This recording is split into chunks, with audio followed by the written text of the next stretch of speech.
You're born blind, somewhere in the mountains of North America, alongside two siblings. You can't see anything around you, which honestly feels like nature hiding the tutorial menu from you on purpose. So you push toward the warmth of your mother and find her. Then you feed, and for the next few weeks, that's all you do. Skip forward 3 weeks and your eyes open for the first time. The nest is a giant pile of sticks balanced near the top of a pine tree, and the edge is just a few steps away from you. You want to see outside, so you start waddling toward it with your oversized feet catching on every twig in existence. But your balance gives out before you reach the edge, so you tip sideways and roll directly into one of your siblings. It screams at you like you committed a federal crime. You shake it off and try again, this time making it far enough to hook your claws into the rim of the nest and pull your head up into the open air. The mountains stretch out in every direction, and below you is a drop, high enough to instantly improve your understanding of gravity. So naturally you lean farther forward. Bad decision. The wind catches your tiny body and nearly flips you out of the nest before your mother grabs you by the back with one talon and drags you safely inward again.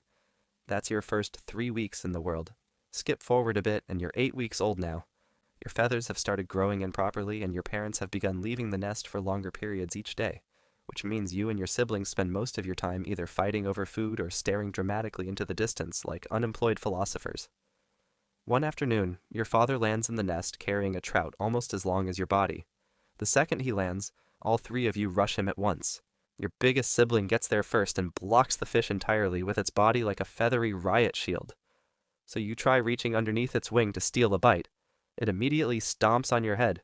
Your parents don't stop it. Because bald eagle parenting mostly consists of dropping off food and allowing destiny to sort things out naturally. Eventually, your sibling gets distracted, trying to swallow a piece too large for its throat, so you dart in and steal a strip of fish before backing away at maximum speed. That's your first real victory. Soon, your parents start standing on nearby branches instead of staying in the nest with you. They keep watching the open air below the tree, then looking back at you in a way that feels extremely suspicious. Then, one morning, your mother simply leaves without bringing food. That's when you realize what's happening. You are being evicted, so you move to the edge of the nest with your claws gripping the sticks hard enough to hurt.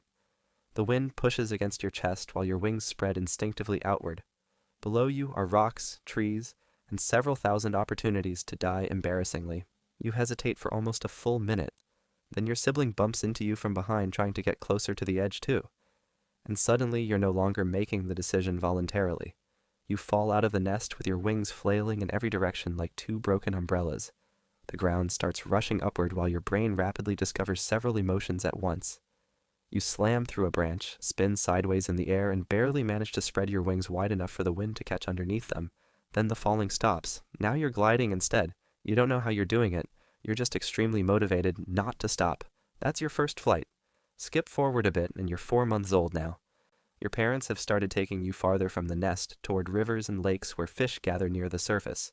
Your father circles high overhead, watching the water below, then suddenly folds his wings and dives.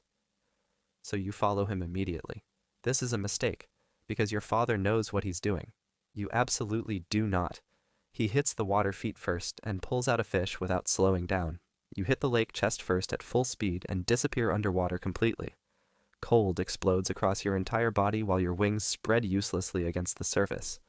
For a few seconds, you genuinely cannot get back into the air, which is unfortunate because eagles are not designed to function as submarines. Your mother lands nearby and starts beating her wings hard against the water, showing you how to lift yourself back upward, so you copy her, hammering your wings downward again and again until your body finally rises high enough to break free from the surface. You barely clear the water, but you clear it. After that, you stop diving randomly at every shiny thing in the lake. Mostly. Skip forward a bit and winter is starting to settle over the mountains now. Food is getting harder to find, so your parents take you toward a river valley where salmon are still running upstream. And that's where you discover that bald eagles are secretly thieves with feathers. Every tree along the river is packed with them. Some are catching fish themselves, but most are just waiting for somebody else to do the hard part first. You finally manage to catch your first salmon after 2 full days of trying. You grab it perfectly and start climbing into the air with it clutched in your talons.